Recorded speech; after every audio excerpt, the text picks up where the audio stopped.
Phone आले का? कारण अशी काही चर्चा आहे, तुम्हाला फोन झाले का? अजितदादांनी प्रश्न असा आहे, राजीनामा देण्यासारखं घडलं काय?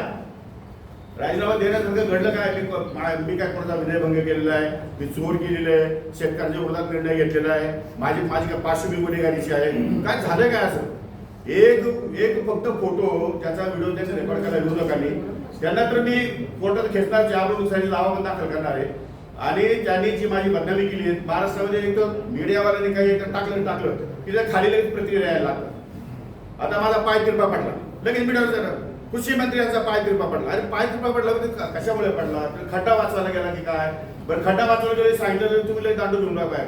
खड्डा कोणता आहे? हा महानगरपालिका तुम्ही आधीच दिले का? हा रस्ता MSRTCचा आहे का? अभियांशीचा आहे का? MMRDAचा आहे का? म्हणजे अशा प्रकारे उपप्रश्न अनेक निर्माण होतात. आणि एवढं करून मग खाली प्रतिक्रिया देणारे काय लिहितात? प्रतिक्रिया म्हणतो हा दारूच पिलेला असेल, दुसरा म्हणतो नाही सकाळची वेळ दिसते, हा सकाळी दारू गांजा पिलेला असेल, तिसरा म्हणतो नाही ह्या त्या बाजूला बाई दिसते फोटोमध्ये, त्या बाईकडे बघत असेल म्हणून पाय तिरपा पडला असेल. म्हणजे अंदाज लावत राहतात. छोटा प्रश्न आहे, पाय तिरपा पडला तर त्याच्यामध्ये का पाय तिरपा पडला? खड्ड्यामुळे आमचा पाय तिरपा पडला. खड्डा भरण्याच्या आधी देण्यात आले 2च विषय आहेत.